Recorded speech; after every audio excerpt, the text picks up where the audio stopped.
What is an important piece of advice you can give for those moving into the real world? If something is too good to be true, it probably is. People will try to take advantage of you, and you'll probably fall for it sometimes. It's how you learn. Don't be too down on yourself, just learn from it and move on. Trusting your gut instincts is important as well. There are just some situations where you know something's not right. This reminds me of something that I encountered a couple of years ago.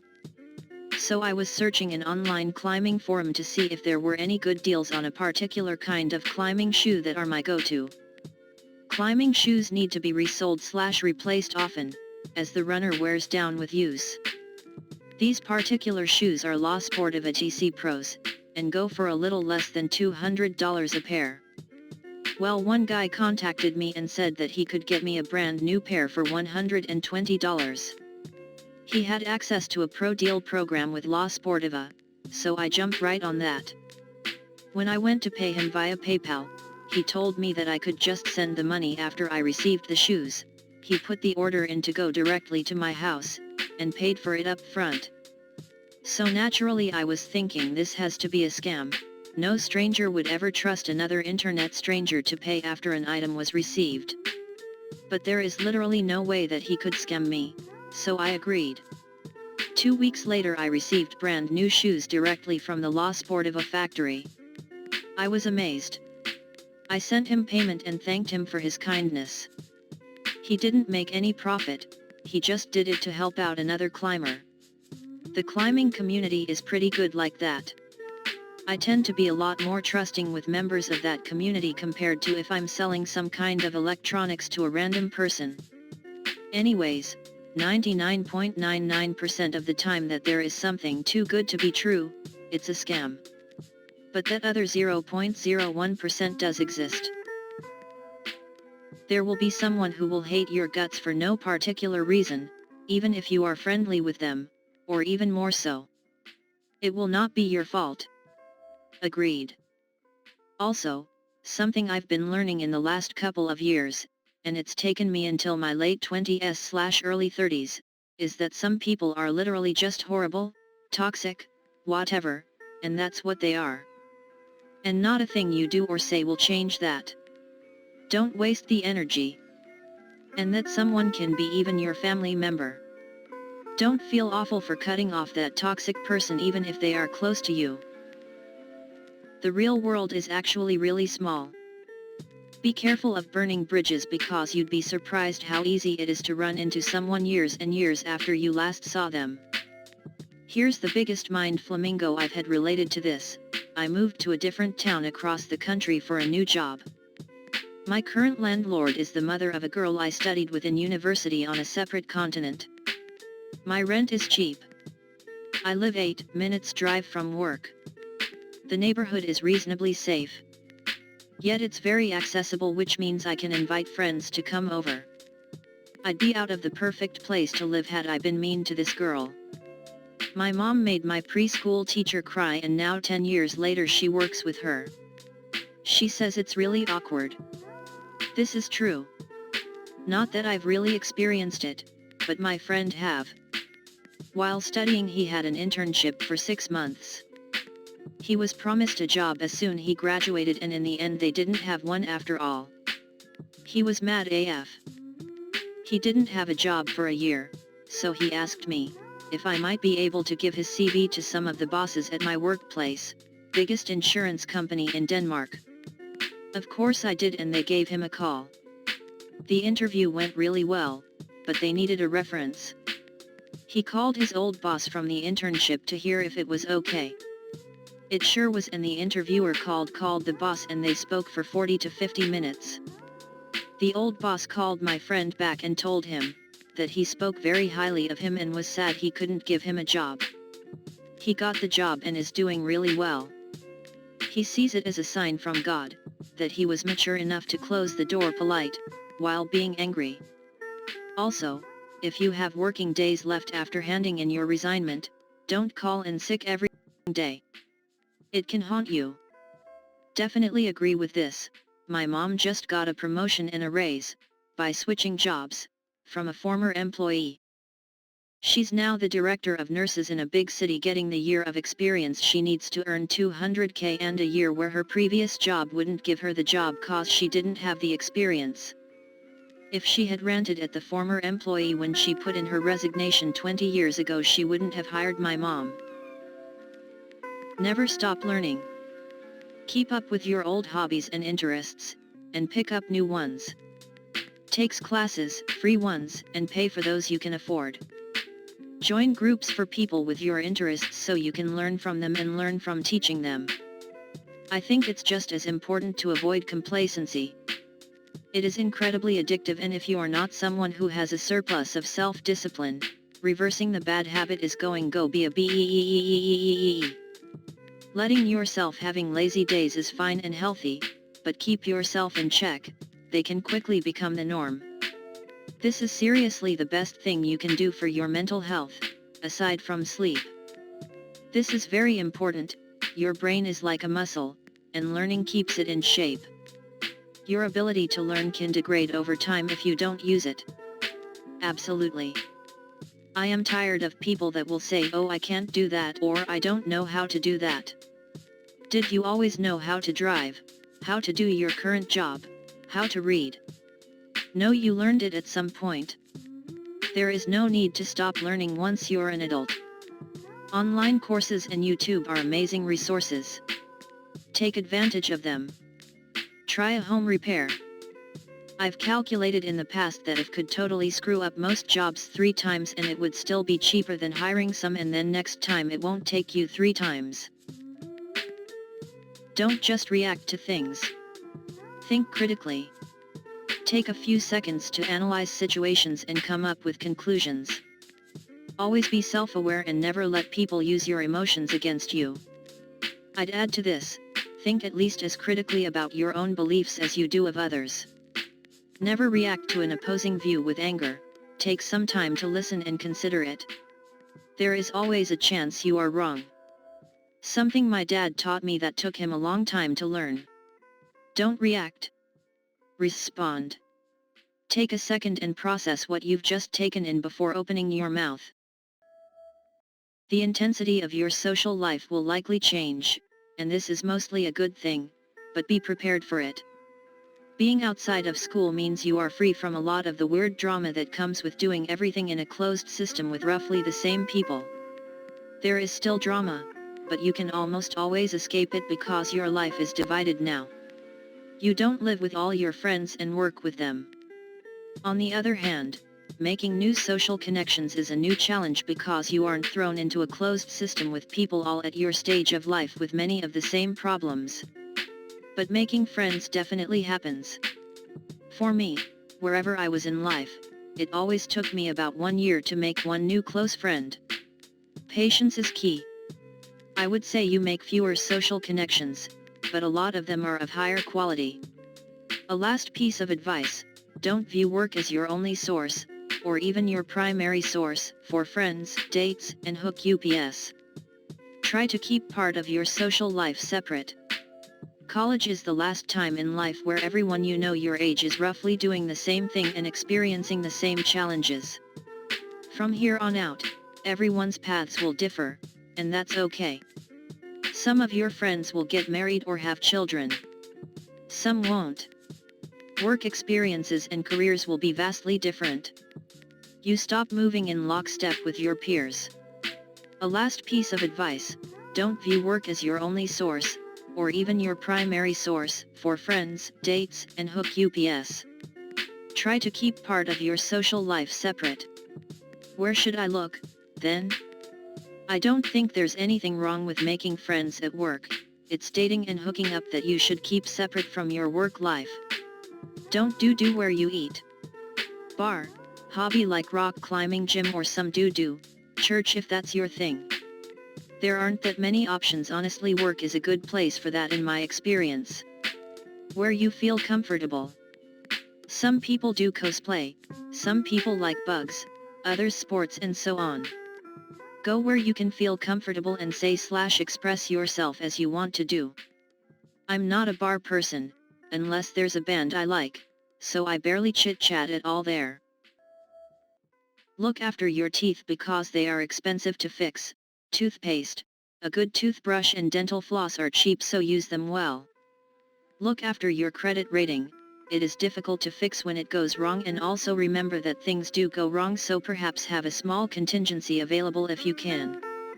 Learn to save and budget so you know how much you can use and save comfortably. Be good to yourself and look after mental health. Brush daily. Floss a couple times weekly. Use a fluoride rinse like Act every night. Get your teeth cleaned every 6 months. The best discount on a root canal is never getting the cavity leading to it in the first place. Need to see the dentist but don't have insurance? Get a discount plan at www.1dental.com. Take care of your teeth. Even though money goes in and out of your account automatically doesn't mean you never have to look at your bank account. Just a quick daily check of your balance and spendings will keep you out of a lot of troubles. It's okay to say no. It's just a job, there will be others. Don't try fitting in if it requires you to break your personal values. Being respectful and polite is cool. Great comment. I feel as if a lot of people can struggle with simply saying no because they believe it is implied as mean, but in reality, it shouldn't be. Learning how to say no is something I've always found very difficult.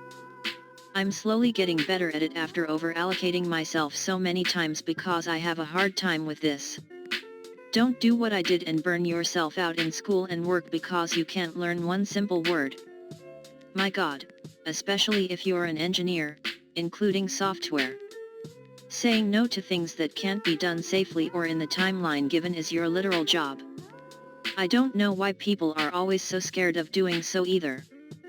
You'll gain way more respect and advancement in your career by calmly giving honest assessments that people don't like than you will by always saying yes and getting deemed untrustworthy or unreliable. Just don't be a peacock about it either. Give honest assessments without whining or exaggeration.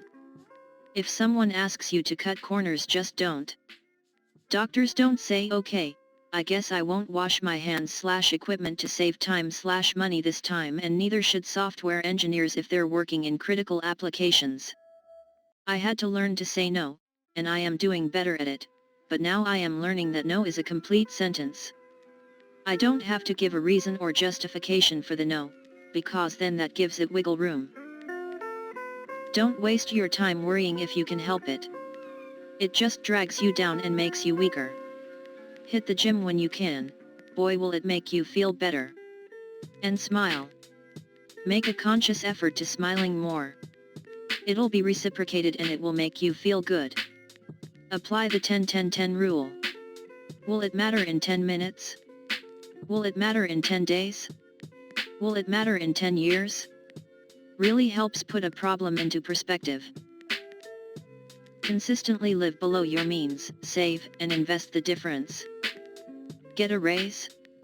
Cool, don't change your clucking lifestyle at all and just save the extra income. Edit, in typical Reddit fashion my comment was taken 100% literally.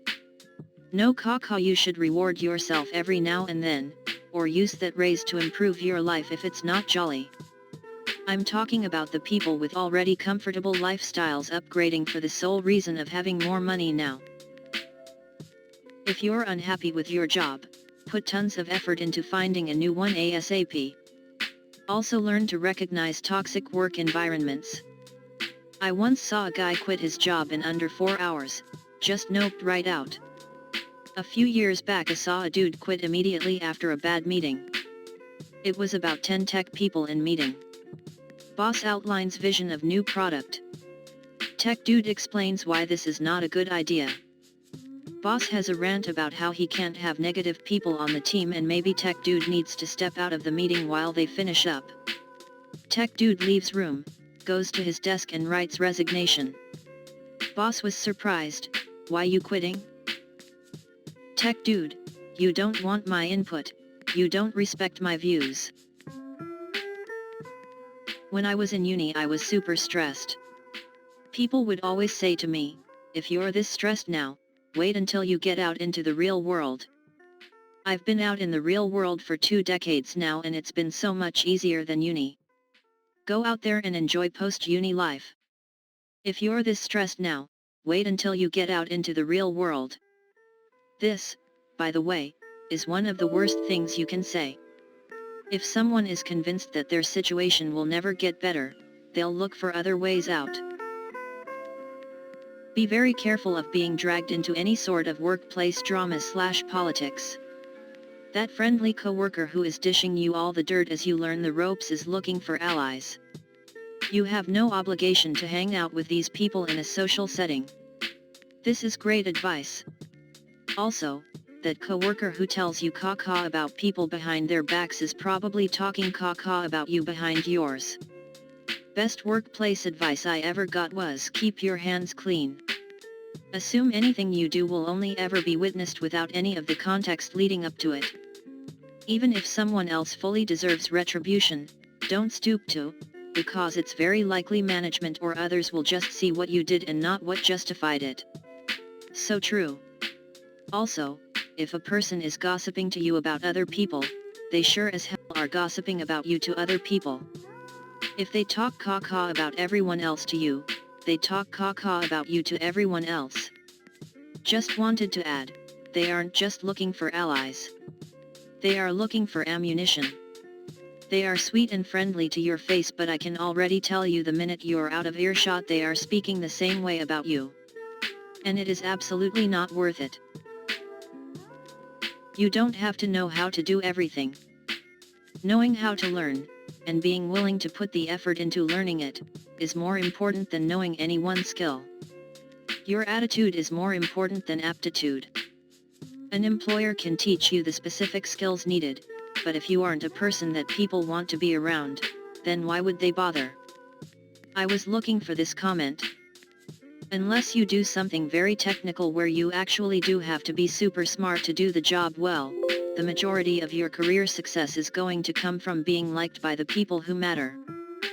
That doesn't mean sucking up to your boss like a creep, just being a generally pleasant person, taking some pride in your work and not moaning or trying to avoid responsibility will get you a long way.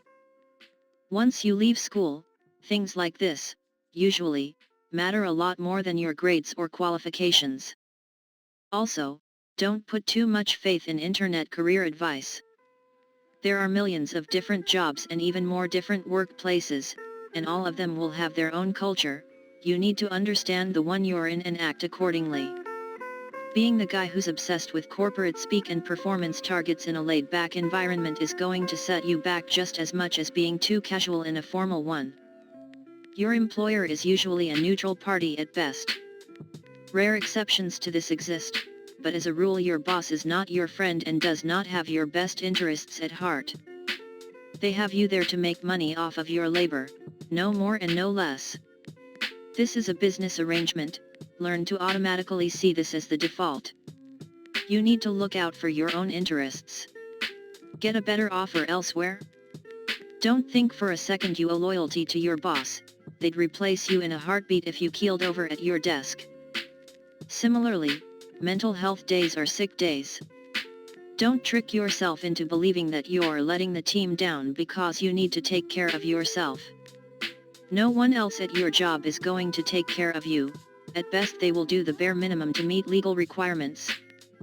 There are exceptions to the above and sometimes the right people or management can earn your loyalty. Just remember that you come first. Not customers, not co-workers, not managers. Do the job, get paid, go home. Never believe that you have to sacrifice your physical or mental well-being for a job.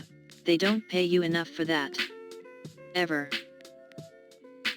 Not everyone is going to like you regardless of what you do. Trust your gut instinct, it's called that for a reason. Take no shii but do no harm, meaning don't be a sausage but put people in their place when necessary. Take no shii, do no harm. I want to cross-stitch that on a little pillow and put it on my couch now. Familiarize yourself with your region's Landlord/Tenancy Act. Know your right and what's expected of you in terms or rent and damage/security deposits. Step 0. Find a place that has reasonable and human landlords, talk to current tenants, read reviews etc. Step 1, the above comment. Step 2, be a stellar tenant, no one complains about you, you try to work things out with neighbors before complaints about them, rent always on time, etc. Step 3, create a positive relationship with the landlords. Step 2 is important but also be friendly and nice. Having the landlord on your side is extremely valuable. They often have the discretion to force you to do things per the contract that you wouldn't prefer. Having them understand you and sometimes bend the rules for you is extremely powerful. Just because you have the money to buy something doesn't mean that you can afford it. Have a budget and stick to it. Know the difference between wanting something and needing something. Don't forget to add a treat yourself line in the budget. Don't focus on what other people have/do. Stay in your lane and focused on you and yours. Get a cast iron skillet. Have a budget and stick to it. There are a million tools and apps to help. No answer works for everybody. Start small. I'm going to save $50 this month, and work up from there. Don't forget to add a treat yourself line in the budget. Also try to know yourself better. It's entirely possible that you'll get more enjoyment out of a cleaning service for a year instead of that new TV. Don't focus on what other people have/do. Except if you can learn from them. Learn from anybody you can. Stay in your lane and focused on you and yours. To go further, make sure your house is in order. Meaning that all your accounted for, processed, managed, or whatever before worrying about somebody else. Especially at work. Please like the video you find frickin' parrot, carrot, ferret, comment some helpful advice if you have any and subscribe for a nice jolly cuddle from this cute koala.